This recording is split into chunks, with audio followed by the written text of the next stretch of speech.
Late us come to second house. सप्तम भाव सबसे पहले ये स्पाउस को और मैरिज को इंडिकेट करता है, यानी मैरिज एंड स्पाउस, यानी विवाह और जीवन साथी। Marriage and life partners are indicated from seventh house. Seventh house also indicates business partner.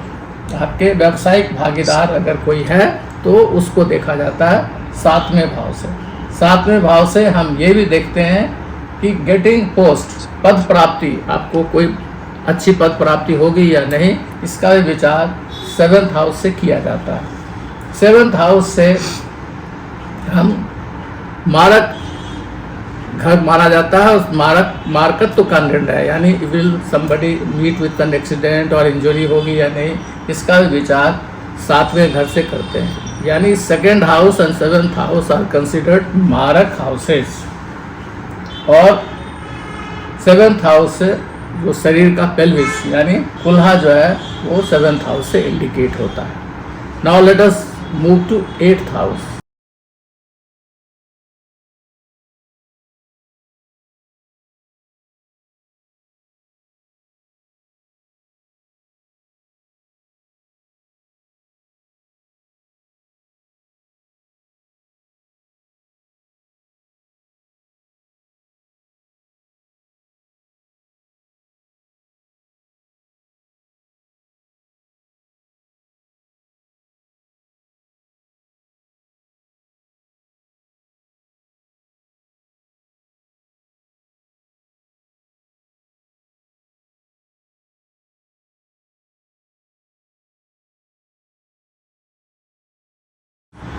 Eighth house हमारे चार्ट में क्या इंडिकेट करता है? एट्थ हाउस सबसे पहले हमारी लॉन्जिविटी यानी हमारे आयु को दर्शाता है कि आदमी की आयु कैसी होगी, कितनी होगी, कब तक जिएगा, इसकी गणना हमें आठवें घर से करनी पड़ती है। Eighth house also indicates occult science, कि व्यक्ति की गुह्य विद्या में इंटरेस्ट है या नहीं है, weather he is interested in occult science और नॉट, इसका भी विचार हम एट्थ हाउस से करते हैं। एट्थ हाउस से हम ऑब्स्टकल्स, बाधाओं के बारे में विचार करते हैं आठवें घर से। Eighth house also tells you about chronic disease, जो असाध्य बीमारियां हैं उनकी भी गणना आठवें घर से की जाती है।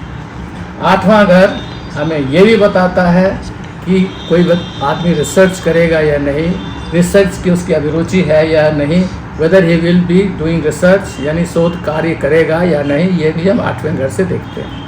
आठवां घर हमें ये भी बताता है कि उसकी ज़िंदगी में सडन इवेंट्स आएंगे नहीं या नहीं, वेदर आकस्मिक घटनाएं घटेंगी, सडन इवेंट्स विल कम और not, that is also seen from eighth house. Now let us move to ninth house.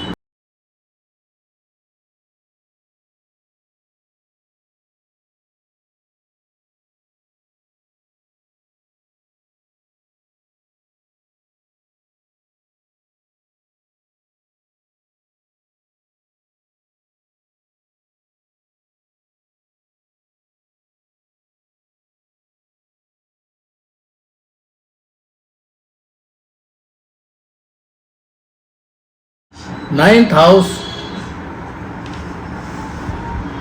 हमारी कुंडली का बहुत ही इम्पॉर्टेंट हाउस है। ये हमारे लक, फेट यानी भाग्य को बताता है, हम कितने भाग्यशाली हैं, इसका जो है निर्णय नाइन्थ हाउस से लिया जाता है। नाइन्थ हाउस से ये भी लिया जाता है कि पिता हमारे कैसे हैं, उनकी स्थिति कैसी है, ये भी हम नाइन्थ हाउस से देखते हैं।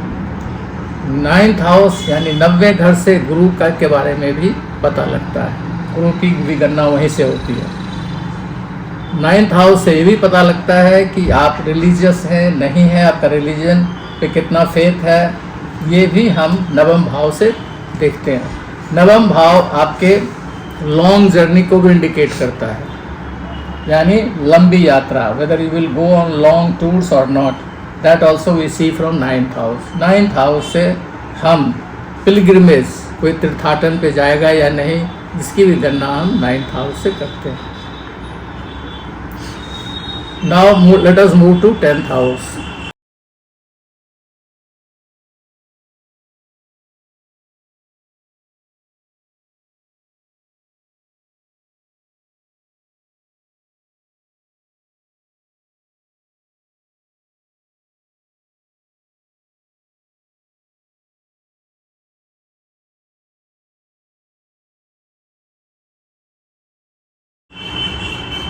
टेंथ हाउस बहुत इम्पोर्टेंट घर है। ये प्रोफेशन के बारे में बताता है। टेल्स अबाउट योर प्रोफेशन, यानी आपके व्यवसाय के बारे में बताता है कि आपका व्यवसाय कैसा रहेगा। ये टेल्स अबाउट योर कर्मा, आपका कर्म कैसा रहेगा, आप कर्म के प्रति कितने सजग रहेंगे, इसकी भी गणना 10वें घर से होती है। ये आप बताता है बिजनेस के बारे में भी, whether you will be doing business, व्यापार करेंगे या नहीं। That also we see from 10th house. 10th house also tells you about reputation, आपकी प्रतिष्ठा कैसी रहेगी। मान पद प्रतिष्ठा का भी विचार 10वें भाव से किया जाता है। 10वां भाव ये भी बताता है whether you will attain high post or not, आपको उच्च पद प्राप्त होगा या नहीं, ये भी हम 10वें भाव से देखते हैं। 10वां भाव आपको ये भी बताता है कि आपके पास अथॉरिटी आएगी या नहीं, यानी अधिकार प्राप्त होगा कि नहीं, आप प्रभावशाली व्यक्ति बनेंगे या नहीं, ये भी हम 10वें घर से देखते हैं। अब now let us move to 11th house.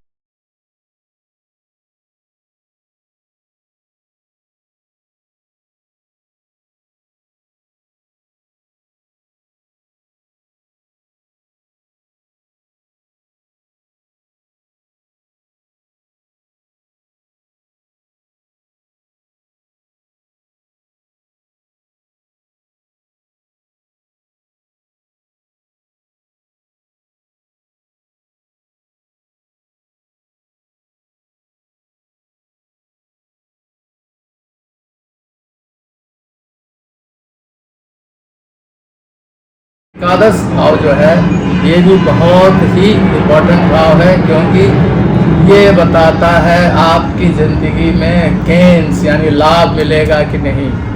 ये हम 11वें भाव से देखते हैं। हम ये भी देखते हैं कि इनकम कैसा रहेगा, how will be your income, आपकी आमदनी कैसी रहेगी, ये भी 11th हाउस से देखा जाता है। 11th house also tells about Elder siblings, आपके बड़े भाई बहन के बारे में भी विचार 11th हाउस से करते हैं। 11th हाउस से लव अफेयर्स का भी पता लगता है, किसी का लव अफेयर्स होगा कि नहीं होगा, कैसा होगा, इसकी भी गणना 11th हाउस से करते हैं।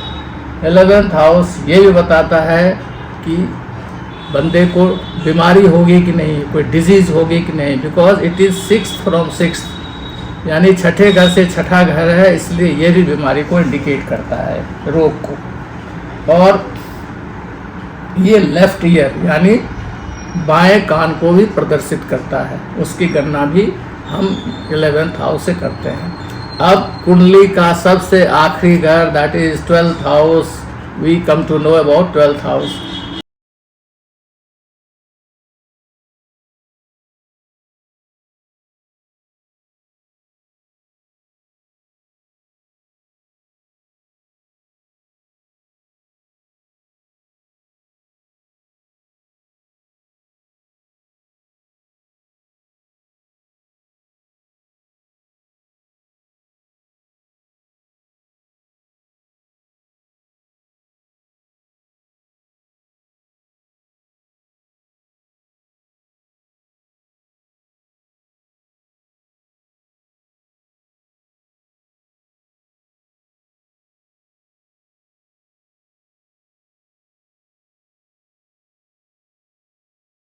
ट्वेल्थ हाउस क्या बताता है? तो 12th हाउस सबसे पहले एक्सपेंडिचर का घर है। ये खर्च बताता है, आप कितने खर्चीले होंगे, कितना खर्च होगा आपका। ये भी बताता है कि आपको लॉस होगा या नहीं। ये भी बताता है कि will there be any imprisonment, अगर किसी को जेल होता है, कैद में जाता है, तो उसका भी विचार हम 12th हाउस से करते हैं। 12th हाउस हॉस्पिटलाइजेशन भी बताता है, यानी अस्पताल में भर्ती होना भी हम 12th हाउस से देखते हैं। दरअसल बात ये है कि 12th हाउस बताता है whether your movement will be confined और नॉट। तो कन्फाइनमेंट ऑफ मूवमेंट यानी आपका मूवमेंट को अगर रेस्ट्रिक्ट किया जाए तो दो केस में होता है, या तो जेल में आदमी का मूवमेंट रेस्ट्रिक्ट होता है या हॉस्पिटलाइज होने पे। तो ये दोनों स्थिति को का विचार हम 12वें घर से करते हैं, whether there will be imprisonment और नॉट, और देयर विल बी हॉस्पिटलाइजेशन और नॉट। और उसके बाद हम 12वें घर को बहुत बड़ा घर इसलिए मानते हैं कि ये साल्वेशन का भी घर है, ये मोक्ष का भी घर है, ये मोक्ष दे सकता है, जन्म मरण से आदमी को मुक्ति दे सकता है, इसलिए ये बहुत इम्पॉर्टेंट घर भी है। और 12वां घर बेड प्लेजर यानी शैया सुख भी प्रदान करता है कि आदमी अच्छी नींद सोएगा कि नहीं, उसको बिस्तर पे चैन आएगा कि नहीं, उस बेड प्लेजर का भी विचार हम 12वें घर से करते हैं। So now we have come to know all the 12th houses. अब उसको एक नज़र में देख लेते हैं at a glance. Let us see 12th houses at a glance. पहला है लग्न सेल्फ, दूसरा है वेल्थ, तीसरा है यंगर सिबलिंग, चौथा है सुख, पांचवा है किड्स, छठा है डिजीज, सातवां है स्पाउस, आठवां है आयु, नववां है लक, 10वां घर है प्रोफेशन, 11वां घर है गेम्स, 12वां घर है एक्सपेंसेस।